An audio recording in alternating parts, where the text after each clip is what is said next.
Welcome, everybody. This is Jared Fortenberry. We appreciate your time here for the Cloud Services Rfo 563. We're going to give a few more minutes, let people filter in, and we'll pick back up in just a couple.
Welcome, everybody, and good afternoon to the vendor pre-bid conference for Rfo number DIR-CPO-TMP-563 for cloud services.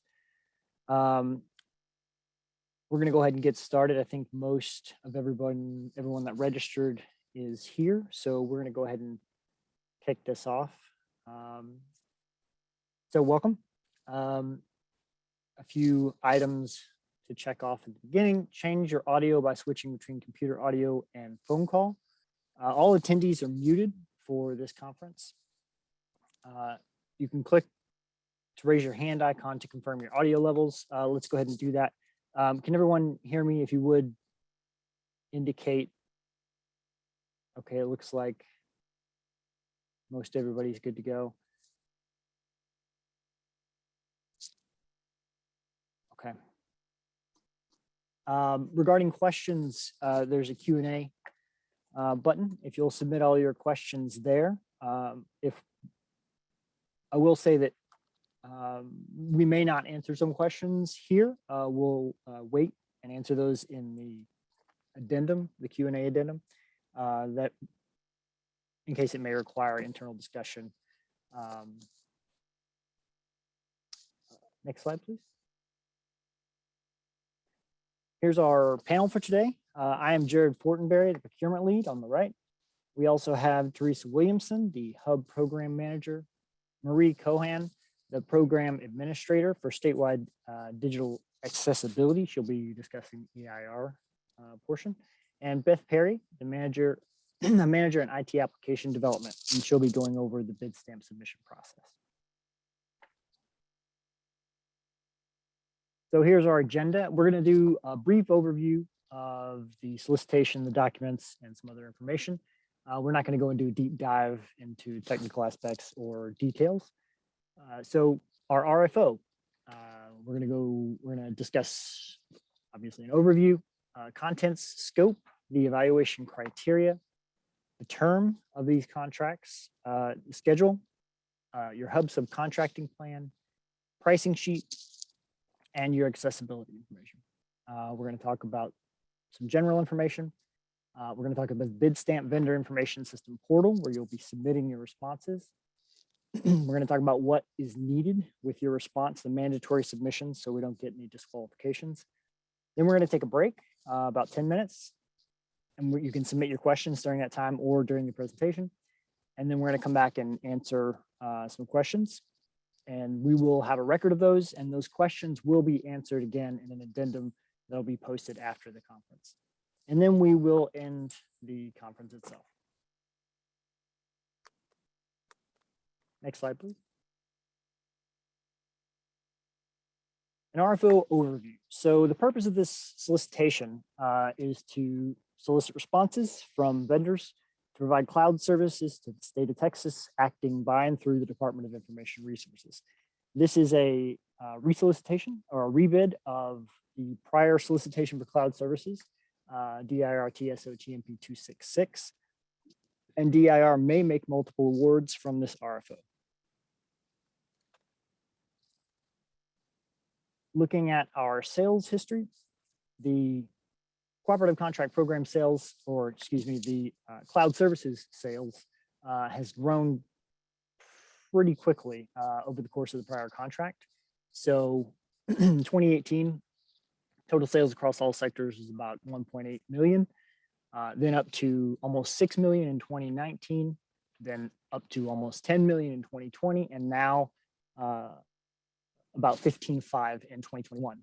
And total sales over the course of that contract, the entire contract for those 4 years is about 32, almost $33 million. So we do anticipate the cloud services sector is going to continue to grow. And so we expect those numbers to increase. Next slide, please. Your RFO contents. So there is the request for offer, the RFO. Attachment 1 is the sample contract. Attachment 2, your standard terms and conditions. Attachment 3, our services agreement template. Then you have Exhibit A, respondent information. Exhibit B, your respondent experience.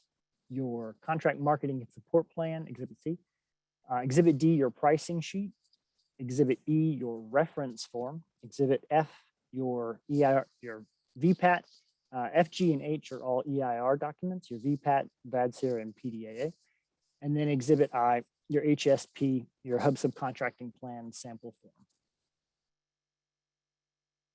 The request for offer.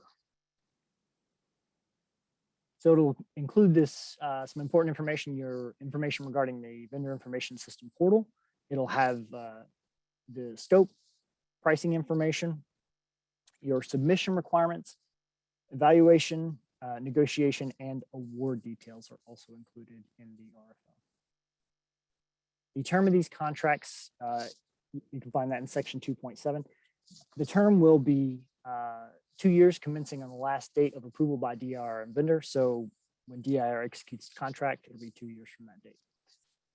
The contract will renew automatically in 3 optional 1-year renewals under the same terms and conditions, unless you provide 60 days notice in advance of renewal that you do not intend to renew. Next slide.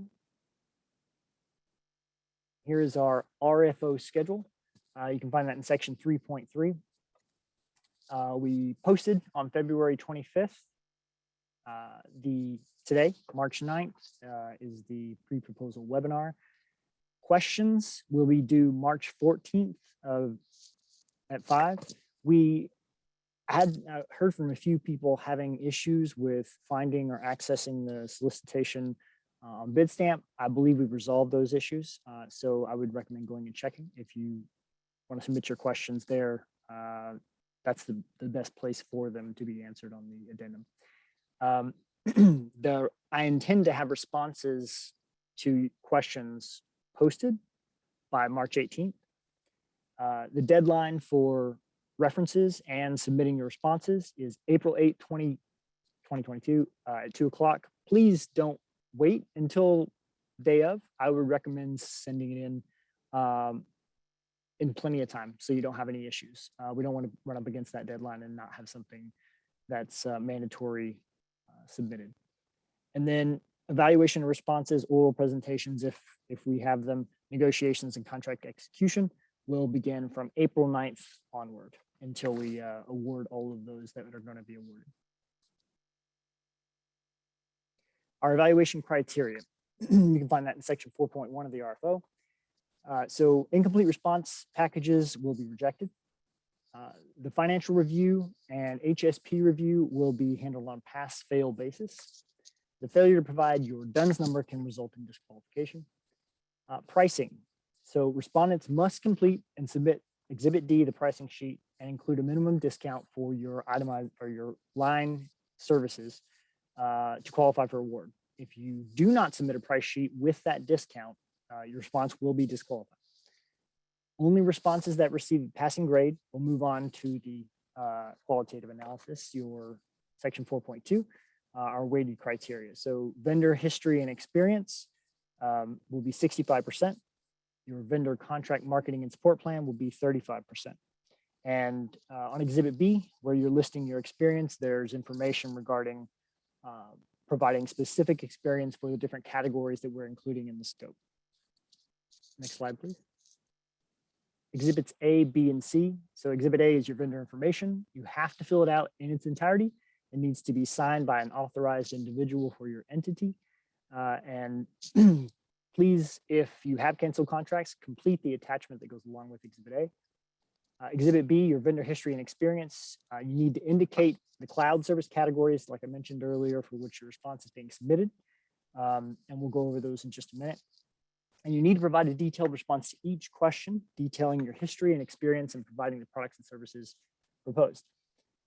Exhibit C is your contract marketing and support plan. You need to provide a plan that describes your ability and strategy for promoting and supporting your contract to DIR customers if you're awarded. Next slide, please. The scope. This is very broad. This is, so we're using the NIST Special Publication 800-145 and those definitions.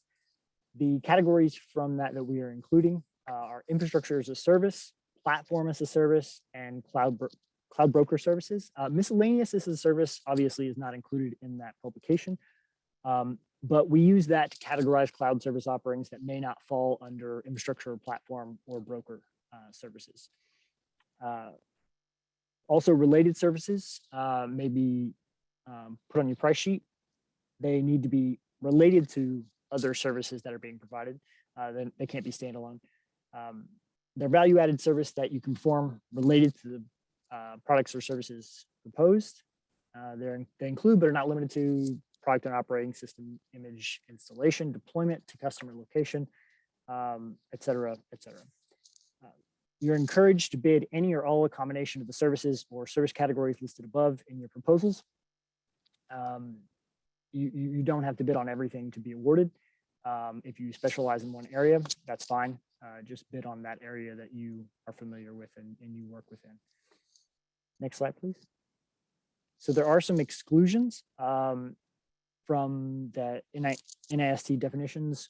SaaS, software as a service, is not included. It was previously solicited by Rfo 416.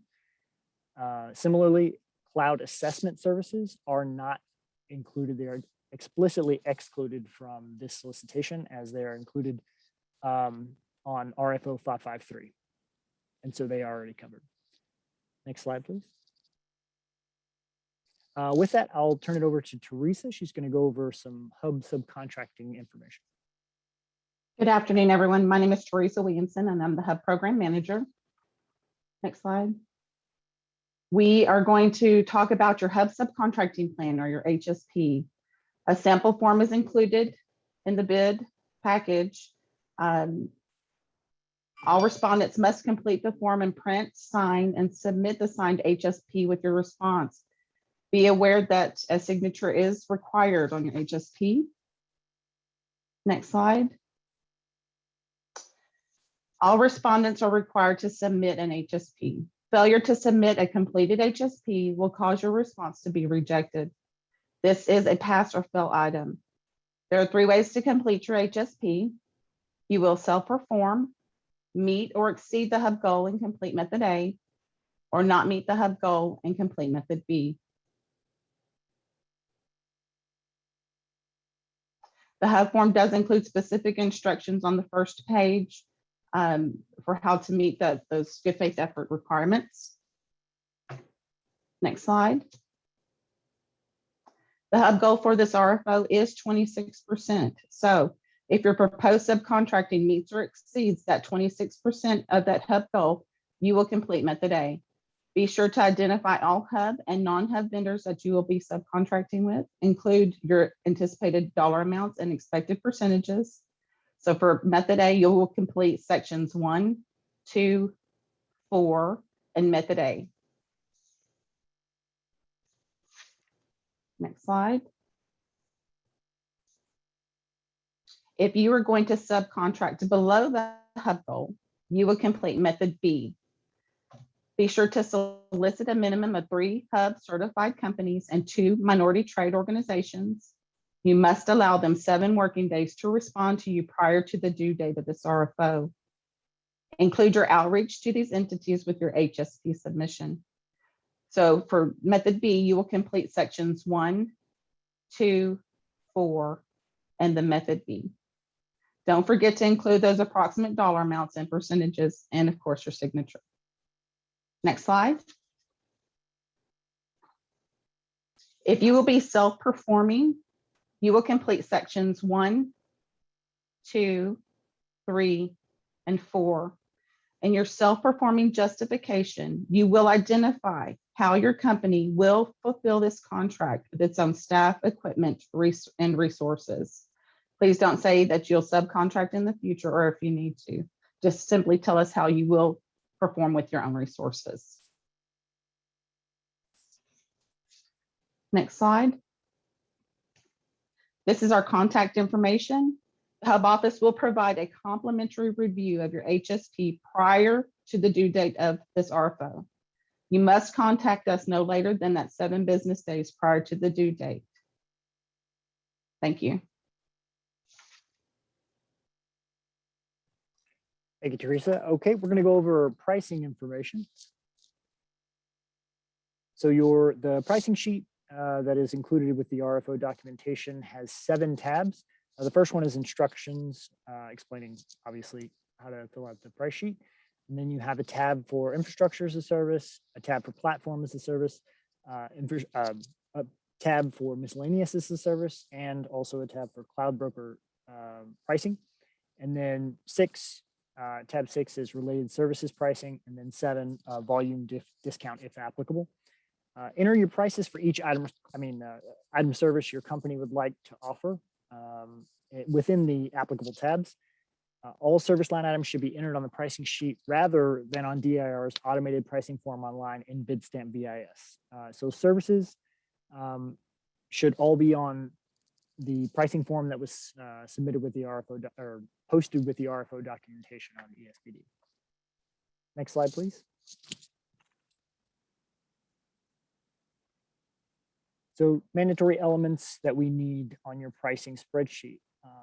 Subcategory for the services provided. Service name, a functional service description, something that would make it readily apparent to a customer what the service is or what it's intended to do. A service number, that just means an identifier within your entity that identifies that service. MSRP or list price, unit of measure, DIR customer discount, and DIR customer price. Now, I would note the DIR customer price is calculated automatically in that spreadsheet. The formula is listed there, list price time, you can read it. but it's calculated automatically. As long as you have your DIR customer discount, your MSRP, it'll calculate that.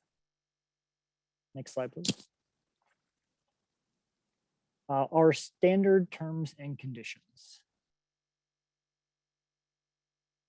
So no exceptions can be taken to certain terms on the standard terms and conditions. And I would warn vendors, your response can be disqualified if your exceptions are excessive or they take exception to non-negotiable terms. Please list your exceptions and Exhibit A, question 13. And I will turn it over to Marie. She's going to talk about EIR. Thank you, Jared. I appreciate that.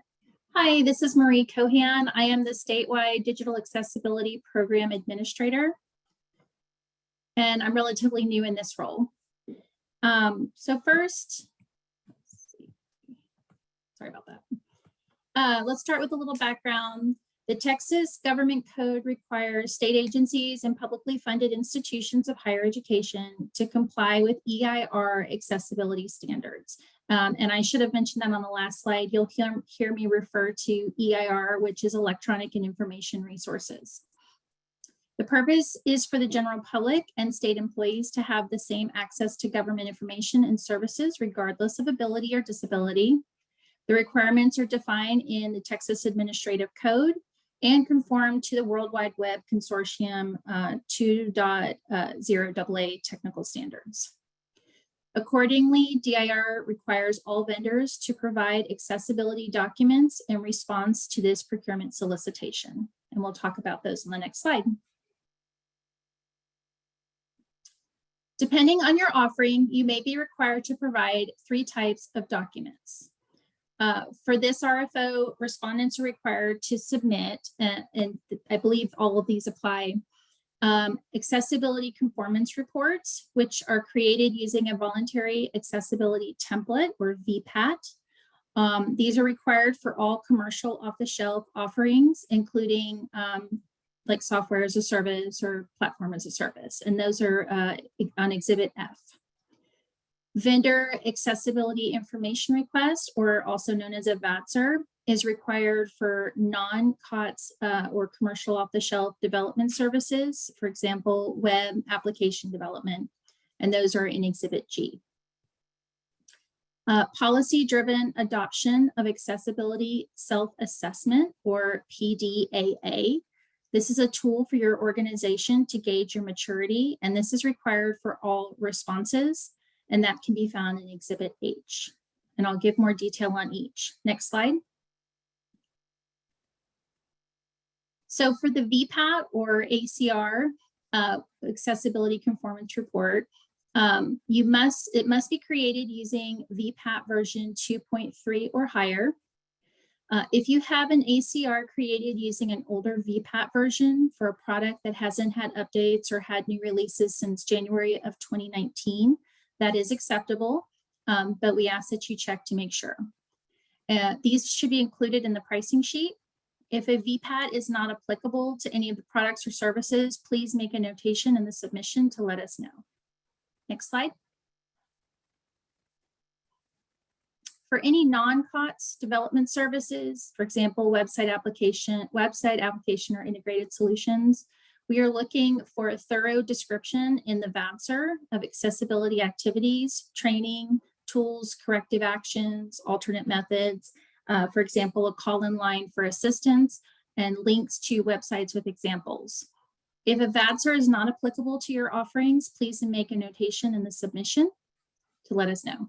Next slide. The final piece of documentation is the policy-driven adoption for accessibility self-assessment. DIR requires all vendors to complete the PDAA self-assessment. This is more for the organization versus the product or service. The PDAA is an indicator of the extent to which a vendor's organization has implemented accessibility best practices within the organization and integrated accessibility criteria into all phases of a product lifecycle. Do you have a policy or plans to implement? These are some of the questions. Do you have a governance system? Are you developing one? Are you integrating accessibility into key business processes? The self-assessment process generates a maturity score. This can help your organization identify where you are in accessibility and give you a roadmap for improving. What we are looking for is a complete, credible PDAA. You'll want someone who is familiar with the policies being implemented to complete it.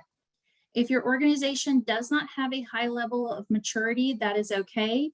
We know strong accessibility policies take time to develop. What we're looking for is for you to provide an honest assessment.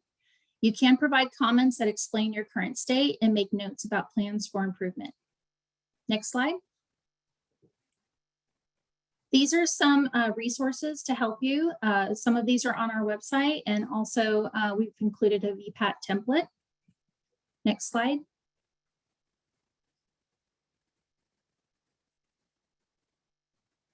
Are there, my contact information is below, and I guess, are there any questions, or we'll wait to answer questions at the end?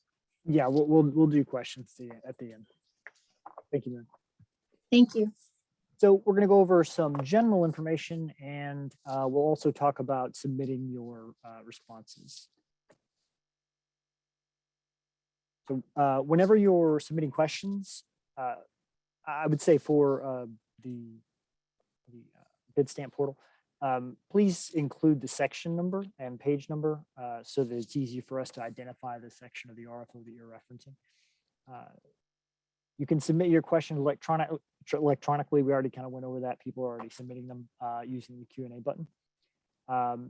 Questions, and this is a big one, questions answered today are unofficial until posted on the ESPD in the form of an addendum. So keep an eye out for whenever that's posted. Those will be the official final answers to your inquiries. Please check the ESPD often for updates. Sometimes we post addenda that have changes. I know there's going to be a few that go along with that Q&A addendum, so please be aware. All questions regarding the RFO need to be submitted in writing through the Bid Stamp Vendor Information System portal or here. I will have a record of the questions that are submitted during this conference by March 14th, 2022 at 5:00 p.m. Central Time. Next slide, please.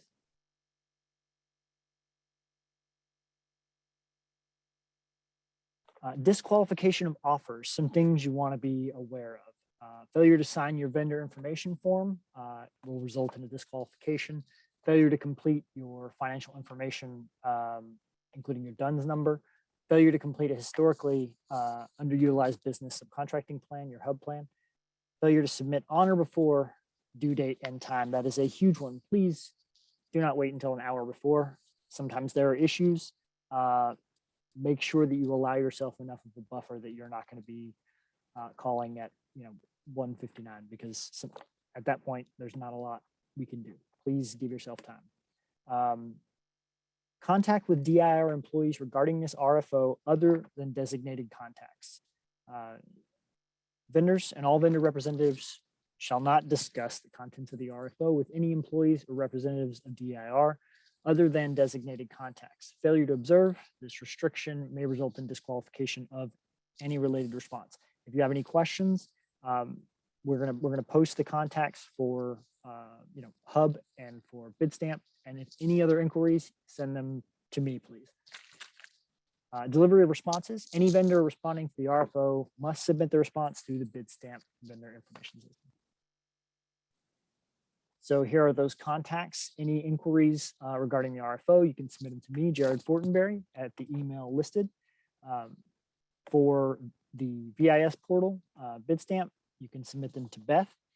And then Hub subcontracting plan questions, you can submit them to Teresa via the email there. And again, I may not have mentioned this, the slides for this presentation will be posted with the addendum in an addendum to the ESPD, so all of this information will be available to you. Submitting your bid. Any vendor responding to the RFO must submit the response to the vendor information system. Before you can access the Bidstamp portal, you need to have login credentials And if you do not have login credentials, you can request them by clicking on the "Are you a vendor and need to request an account" button on the login page.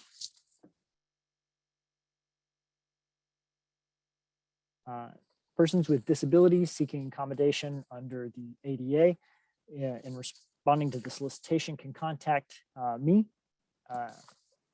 Please allow 5 business days for a response to those inquiries. And with that, I'm going to turn it over to Beth to go over submitting your response in Bidstamp.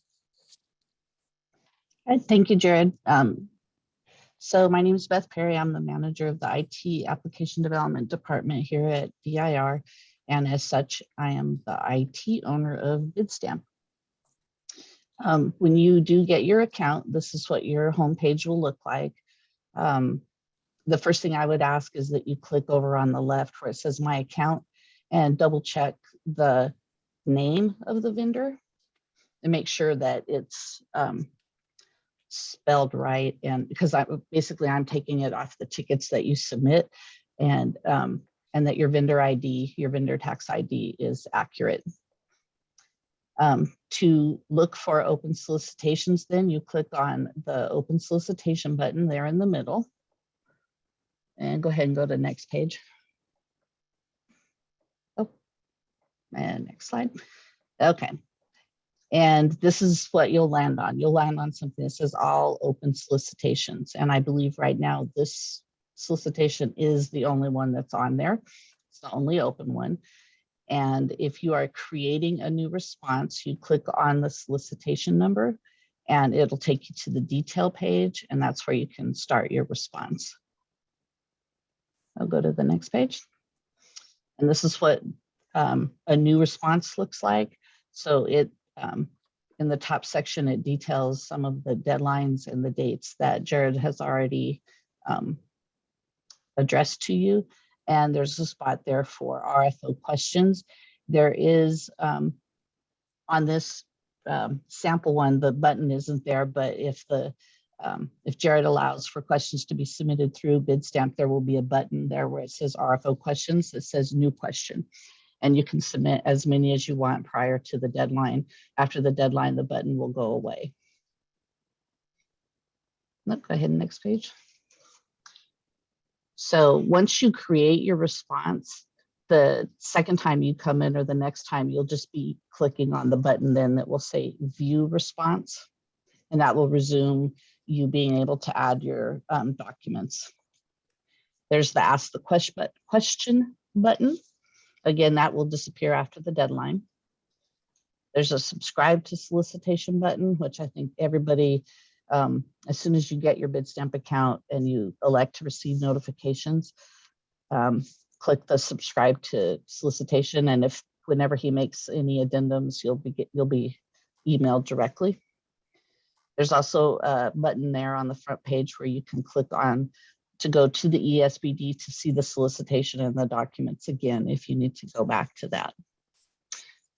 And next slide. Okay, so on this page, this is the Rfo Detail Page. So I'm going to make note of some buttons here. If you click the delete button, it will delete your response and everything on it. It'll give you a chicken switch that says, are you sure you want to do this? If you do that, you'll have to create a new response and add documents again. After you've submitted, that button is replaced by a withdraw, and I'll explain that here in a second. The submit button, that second button on the left, that submits the response. If you submit before you mean to, you will have to withdraw it and start over. That's the function today. So don't submit until you're ready, but don't submit at 1 minute before 2 p.m. on the deadline day either. So the ask a question button will be there again up until the deadline. And there is a button for creating a pricing form, but I believe I heard Jared say that you'll be responding to pricing in your spreadsheets and not through Bidstamp. The most important buttons for you all are the response documents button and the vendor references.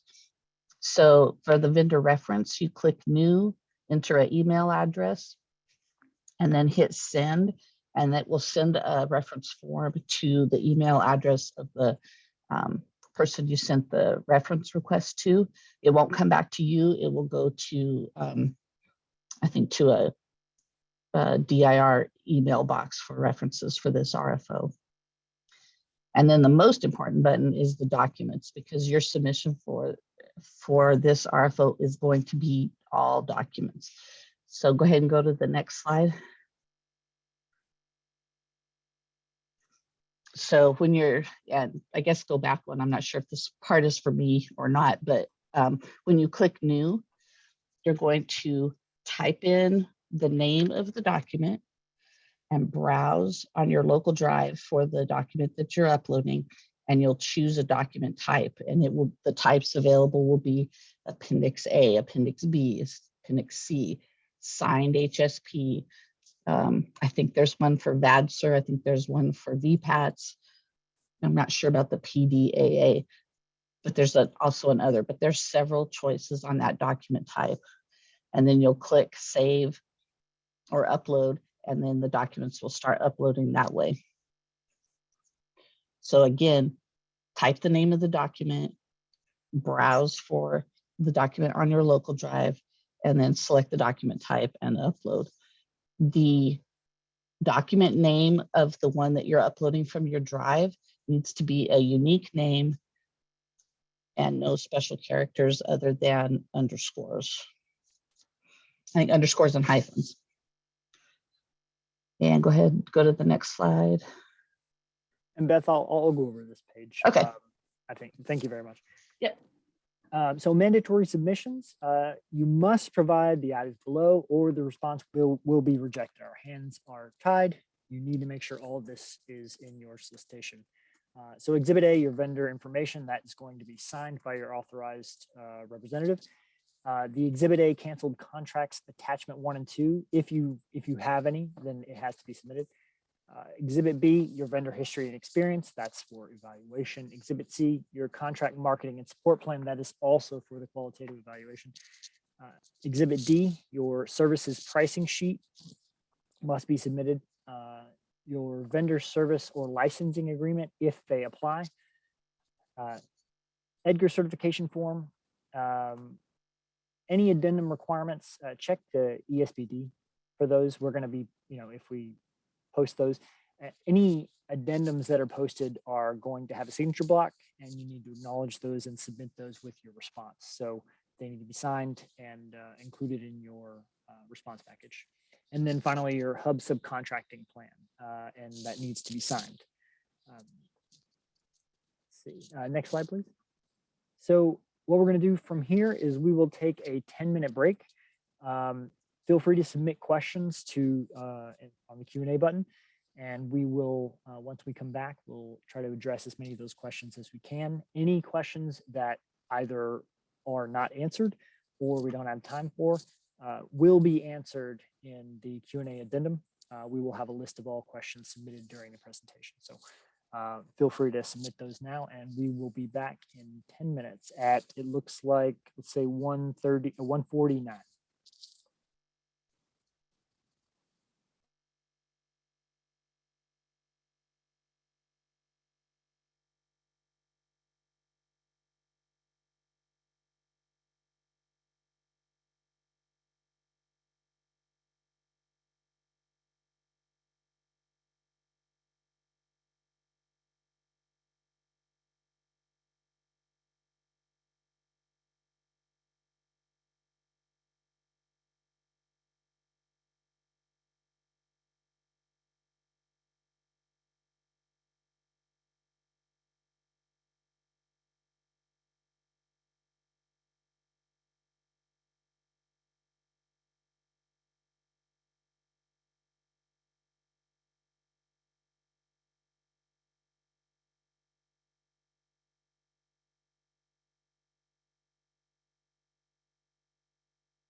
Okay, it is 1:49.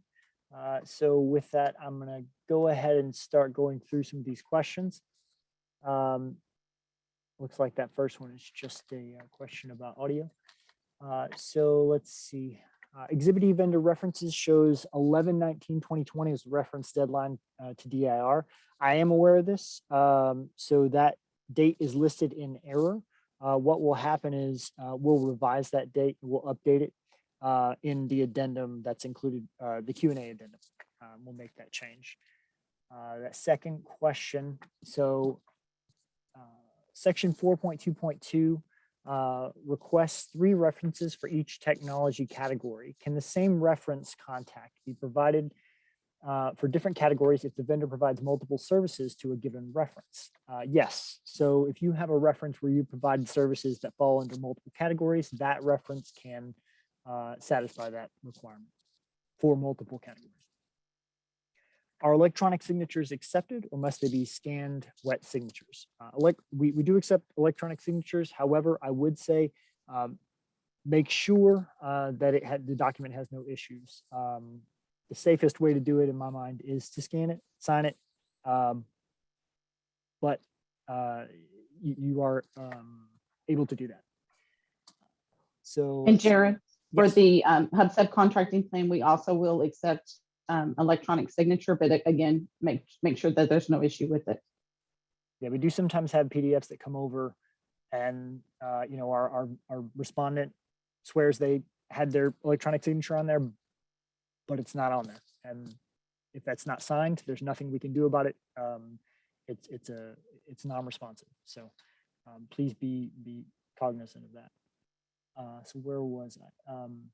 Is the PDAA required for each service category or each product? Marie, do you want to address that one? The PDAA is independent of the service category and product. It's an assessment of the organization's accessibility maturity. So it's focused on the organization.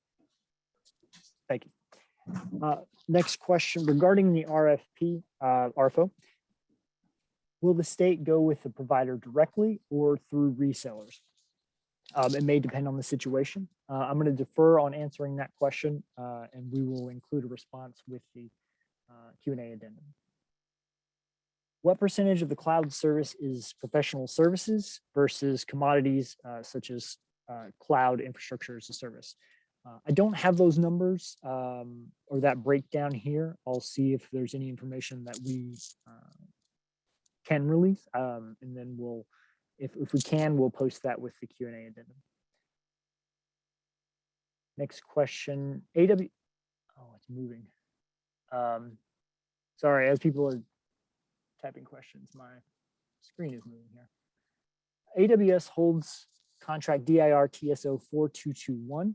What is the difference between DIR-TSO-4221 and DIR-CPO-TMP-563 cloud services? How are they used differently? Well, DIR-TSO-4221 is a contract that was awarded from the prior solicitation 266. And so that contract is nearing the end of its life. So the difference between those is DIR-TSO-4221 is a contract. DIR-CPO-TMP-563 is the solicitation, the new solicitation that is intended to have a new batch of contracts because those prior contracts are at end of life. Is there a breakdown of the contract spend across the current offerings, i.e. infrastructure versus services support? Again, I don't have those numbers here. I'll see if there's a breakdown that that we're comfortable with releasing. And if we can, we'll post that in the Q&A addendum. Let's see. We just updated our HSP and got approved by DIR. Do we just attach that new HSP onto our RFO response, or do we need to repeat the process again when filling out the HSP? So Teresa, correct me if I'm wrong, but you're going to need to submit a new hub subcontracting plan for each response. That's correct. A new document. Yes. So if you have subs, you'll have to do, you know, the notice and all that again. Yes. How do we reach out to primes? So that's up to you. One thing I will say is we will be posting the attendee list for this conference in an addendum, so you can go and reference that list. Exhibit E, customer reference form states the reference deadline. That date, again, is inaccurate. I will be fixing that in an addendum. We will be updating it with a new date. The RFO refers to Exhibit E as the respondent release of liability. However, Exhibit E is the customer reference form. Please provide this form and point us to the location of the form. I will grab that and we will add that to one of our addendums and post it.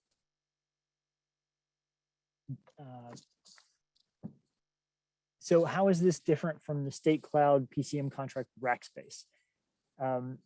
In a broad sense, that contract is intended to serve that specific DIR program.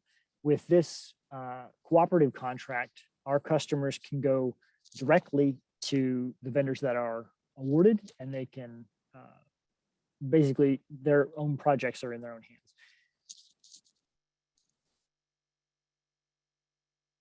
Would DIR be willing to extend the deadline for submission of questions from Monday the 14th to Friday the 18th? I don't anticipate changing those deadlines at this time. If something changes, then we will we'll post that in addendum and let everyone know. I believe I heard the hub subcontracting plan was to be printed, signed, and submitted. Does that mean that the plan is a hard copy submission with wet signature? So we addressed that. That's you can submit it with a digital signature, but please make sure that it's on the document. If it shows up and it's not signed, there's, we can't do anything about it. Do solutions like cloud email, documents, collaboration, productivity, and security delivered through cloud SaaS solutions fall within the SaaS scope exclusions? Tentatively, I would say yes, unless there's something that differentiates that from SaaS. But we'll talk internally about that. If you want, you can submit a question with a little bit more detail into the VIS portal, and we'll look into it and post a response. Looks like the time due is 9:17 a.m. in VIS, I'm assuming. I looked at that just a second ago, corrected. That should be 2 o'clock. And it's corrected now, or it should be. Please confirm that we are not using the pricing form and bid stamp for this RFP. That is correct. Please submit everything into the posted pricing sheet. Can we have the details, name, designation, firm name of the participants attending this webinar? That list will be, the information that we have will be posted in an addendum with the slides and the information that was provided in the conference. One of the requirements is the ability to get certified through TextRamp. Can you talk a little bit about that? So TextRamp is new. Matt, do you want to speak to that? Sure, thank you.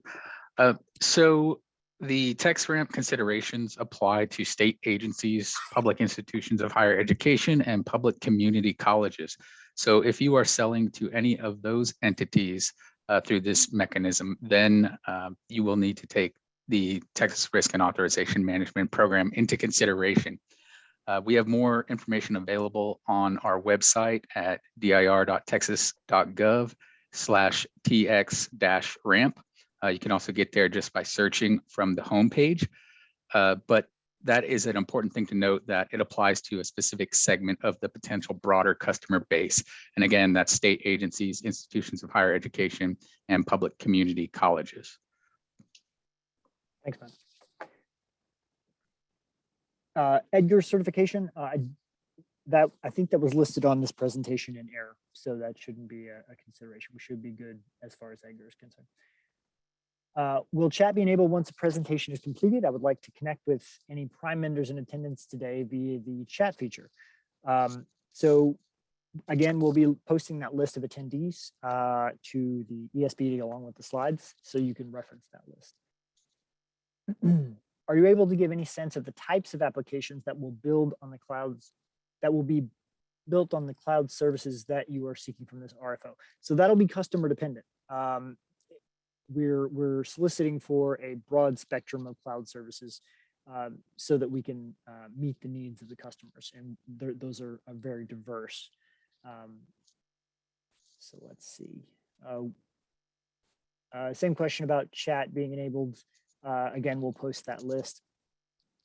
We're not going to be enabling chat for everyone in this conference. You'll have to do that outside of this pre-bid conference. Do security and cybersecurity consulting services for risk management and threat mitigation, including security operations center, SOC services, fall within the scope of this RFO? That is a good question. We have a cybersecurity solicitation, and I do know that there are cloud services included on that. We'll have a conversation internally and provide you a response in the Q&A addendum.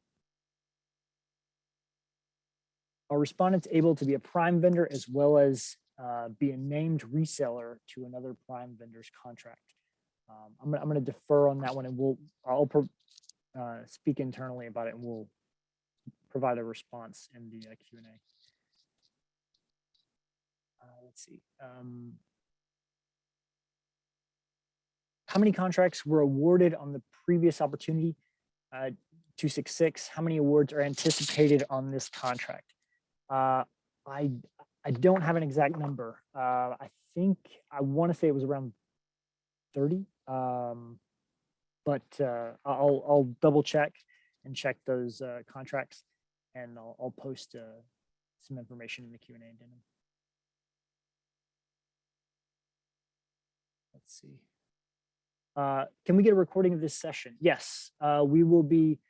DIR has a YouTube feed, and we post all of our pre-bid conferences on that account. So we will include the link to that video with an addendum. In paragraph 422, page 31, it is stated that DIR will score only the first 3 references received for each technology category being pursued by the respondent. Can respondents submit the same reference for multiple categories? Again, yes, I am okay with that. If you provided multiple categories of services to your reference, then that is fine. Will the attendee list for this webinar be released in an addendum? Yes. Does DIR intend to release task orders that include related services, independent of infrastructure as a service, platform as a service, miscellaneous as a service, and or cloud broker services? Or will all related services task orders also include one or more relevant? I think I'm understanding this correctly. Yes, they related services should only be used in association with one of the other categories. It is not a standalone category. So your related services must always accompany services that fall under one of the other categories.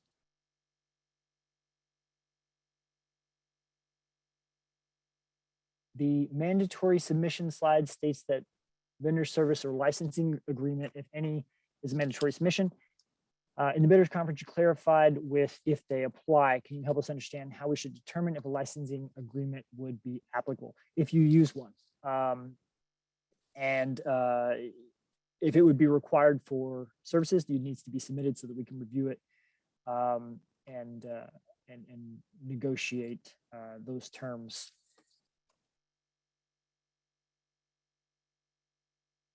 In Rfo section 2.2, DIR states any respondent offering product-related services must submit a description of those services and the related pricing in the pricing sheet. Please verify labor hour rates are acceptable forms of related pricing. We do include in that price sheet unit of measure for evaluating pricing. And so I make those adjustments and include your pricing scheme as you use it. So that's fine as long as you're clearly defining the service and you have a functional description there, and you include the unit of measure along with your pricing, and we have a set discount off of that pricing, then that should be okay.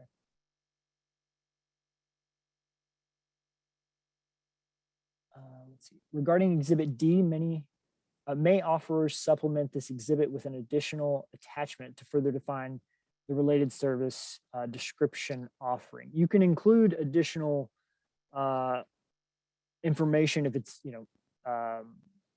to describe it, but I would try to give a detailed description if it's within that section, so that we can easily post that information for customers. So we want them to be able to understand the services that they're going to be getting. So you can submit additional information, but we do need to have a concise but explanatory description of what those services are in the price sheet. Regarding the VPAT, if we have several new cloud services offerings that are currently in process of having the VPAT completed, can we still include them in our RFP response? Or do all offerings have to have VPAT completed by the April 8th submission deadline for consideration? Marie, do you? Yeah, Jared, I think I'm going to pass on this one and we'll provide a written response. Okay, thank you. And let's see, where are we? RFO section 422 states DIR will only score only the first 3 references received for each technology category being pursued by the respondent. Please clarify if an offeror may submit and be evaluated on the same references. Yes, as stated before, as long as you provided services that fall under multiple categories, you can do a single reference.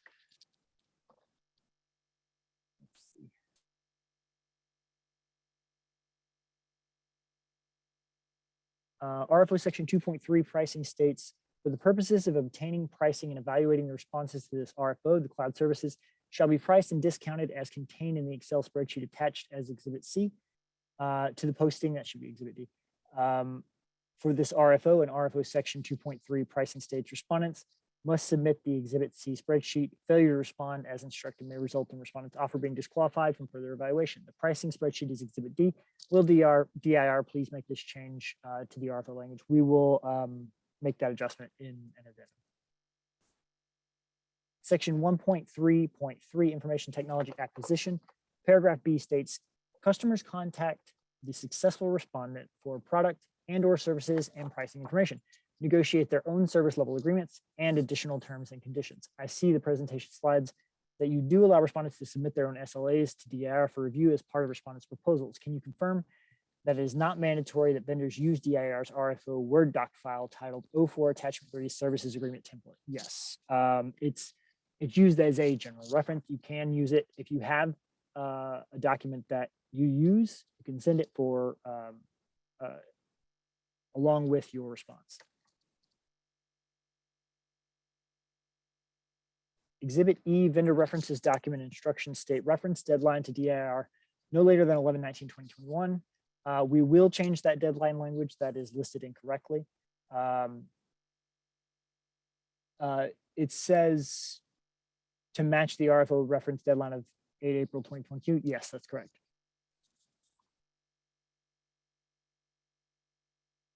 I will, so to expedite that process, what I'll probably do is there's a version of the reference that's actually in the Bitstamp VIS portal.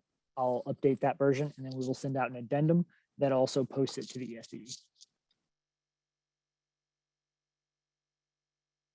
Section, scroll past it. Section 3.6.1D on page 22 of the RFP states, in such cases, upon request from eligible customers, successful respondent must complete Edgar certification affirmations forms to satisfy customer requirement. Given the Edgar certification form is not provided in the bid package, our respondents required to provide the Edgar certification form with their proposal submission. No. Are you encouraging subcontractors to provide related services to prime vendors? If so, what would be the process for that? That's a response that'll take a little bit of time. So I'll defer and we'll include that in the Q&A addendum. Page 22, paragraph D states that the Edgar form is to be provided by a successful respondent to satisfy a customer requirement. Please confirm Edgar form is to be provided in our Rfo response or afterward. It does not need to be provided with your response. I will double check that and we'll provide a response in the Q&A addendum. If you do not plan on bidding on anything except value-added services, will we be declined? Yes. In order to respond, you need to bid at least on one of the four main categories: infrastructure as a service, platform as a service, cloud broker, or miscellaneous as a service. You cannot bid solely on related services for this solicitation. Can you please help us understand how we can get visibility into the status of reference request forms after we have entered the email address of the reference as instructed? Is there a way that we can confirm that you've properly received a given reference by the deadline, other than asking the reference to confirm? I'll provide a response on that in the Q&A to give you more information. Can references submitted through the Exhibit E vendor references form come from individual Texas state agencies? Yes.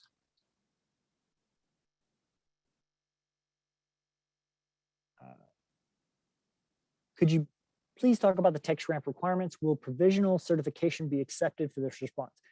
To provide just, and Matt, please correct me if I'm wrong. Text ramp certification is not required for award, but it is required if you are going to provide services to any Texas state agency. So, or any of those agencies that are required to have that, to have vendors that have that certification. So I don't want to get into the details here. There's, as Matt said, there's a website with lots of really good information, and it's kind of too much to go over in this webinar, but we'll provide that information and a link to that information in the Q&A addendum. Where can I download an Edgar certification form? It won't be required when you submit your solicitation. I'll double check on that. And then if we do need it, I'll post it to the ESPD, or I'll post the form to the ESPD. You mentioned SAS was not included in the scope of the bid. What are the current contracts SAS is available under, and who holds them? DIR-TSO-4221, AWS, others. Cloud has become a fully integrated solution where many cloud solutions include integrated portions that are SAS, IaaS, and PaaS. Would DIR consider amending the scope to include SAS? I don't anticipate us amending this scope to include SAS, partially because it's been carved out for another contract. Again, we'll have an internal discussion. We'll provide you a response in the Q&A addendum. I understand that no exceptions can be taken to certain terms and conditions that are indicated as such. Can you confirm that the terms and conditions that are identified as no exceptions is the complete list? I wouldn't say with certainty without our legal counsel that something is a complete list. I would say it includes but not limited to. And we'll provide you a response again in the Q&A. For cloud broker services, when reselling a hyperscaler's catalog, is it necessary to have a line item for each of the hyperscaler services? Or can we have one line item for the whole catalog and meaning the discount applies to all services in that hyperscaler's catalog? If yes, are all pricing fields mandatory for that one line item? For example, unit of measure would no longer be relevant.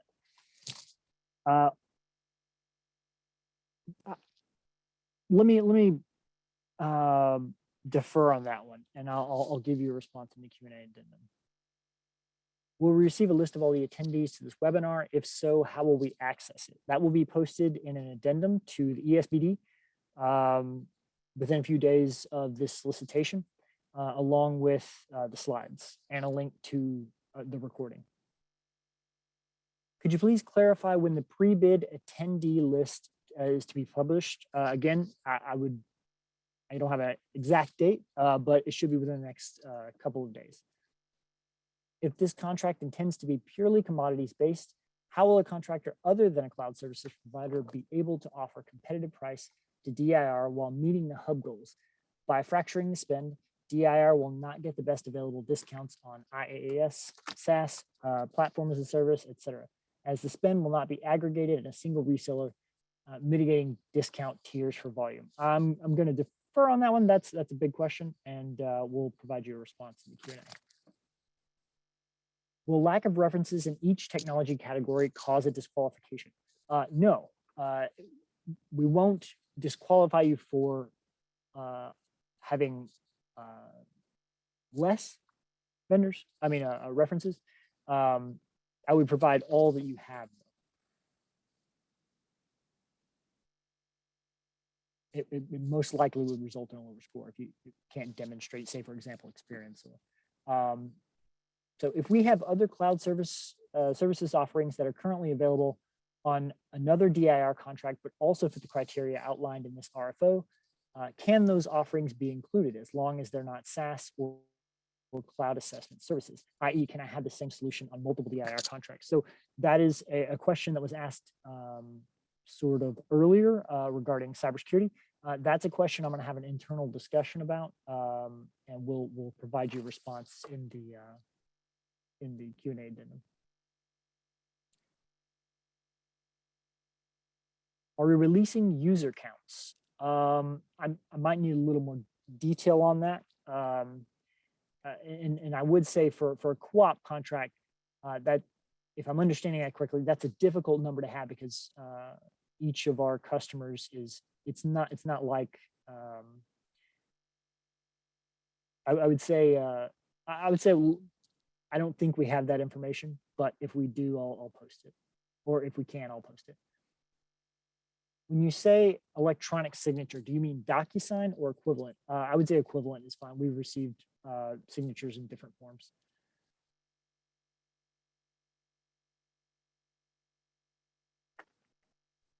The RFO on page 12, section 2.2 related services states related services include but are not limited to product installation, warranty, maintenance, and support, managed services, product training.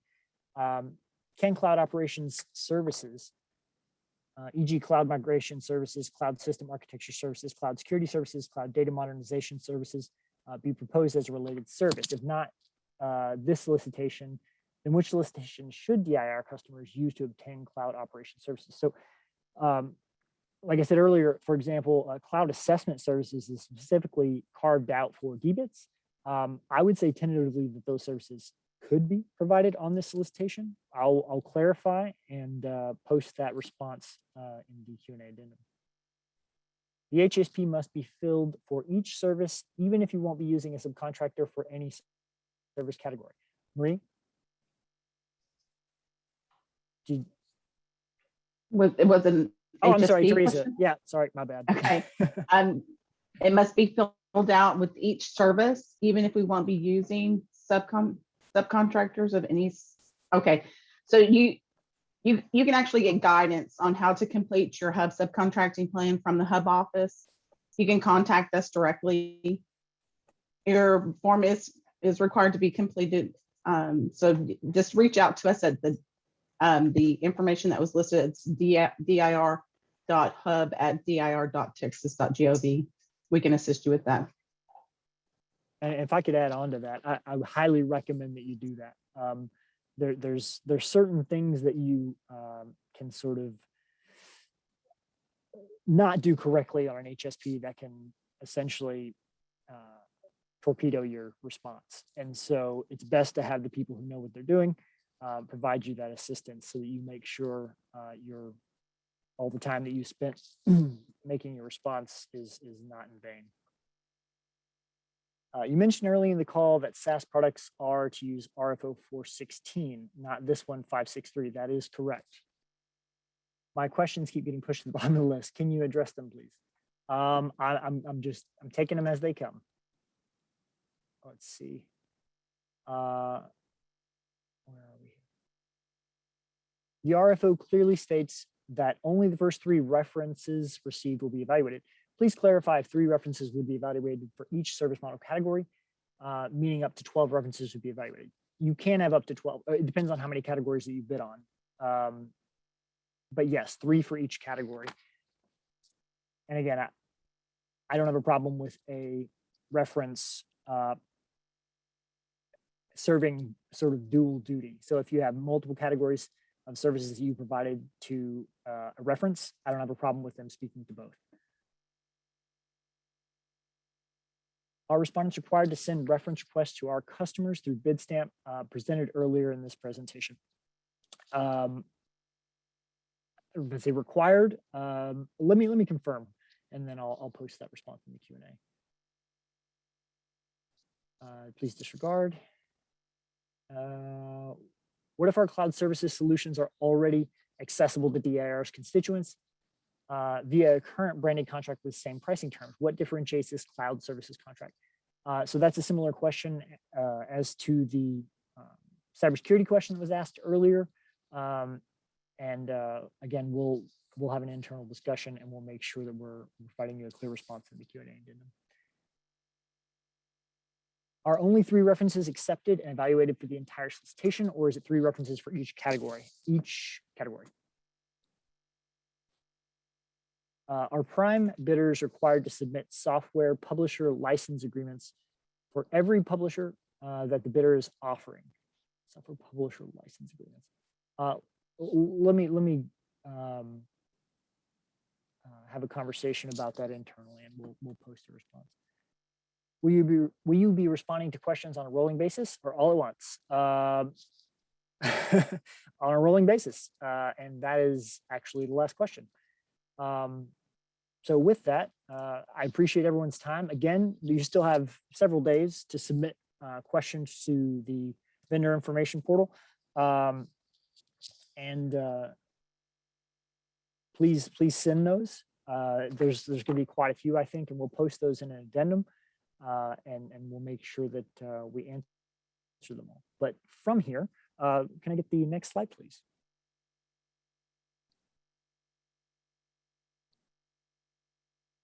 So just a couple of reminders. Questions answered today are unofficial until posted on the Electronic State Business Daily in the form of an addendum. Any changes or additional information regarding this RFO will be posted as an addendum to requisition number DIR-CPO-TMP-563 on the Electronic State Business Daily. It is the responsibility of vendors to monitor the ESBD website for addenda. Again, those are going to have signature blocks, and you'll need to acknowledge those and submit them with your response. Next slide, please. Again, we wanted to reemphasize our schedule. Today, March 9th, is our pre-proposal webinar. Questions are due at 5 o'clock, March 14th. I intend to have those responses completed in an addendum and posted by March 18th. Depending on the volume of questions and the number of the complexity of responses, it may take a little bit longer. That is the intent, is to have it done by March 18th. Responses and vendor references are due April 8th at 2 o'clock. Please give yourself buffer. Don't be up against, don't take it up to the wire, please. And then evaluations will begin April 9th and will continue until they are completed. Next slide, please. And in closing, again, all correspondence must be directed to me unless it's regarding questions for Hub or EIR. Those can be directed to the contacts listed earlier. You can send me an email, just let me know, and I'll try to get back to you if we can. I think, next slide, I think that's the last one. All right, thank you everybody for attending. Please don't forget, March 14th by 5 o'clock, submit your questions and we will try to provide you solid responses so that everybody can bid accurately. Thank you for your time and good luck bidding.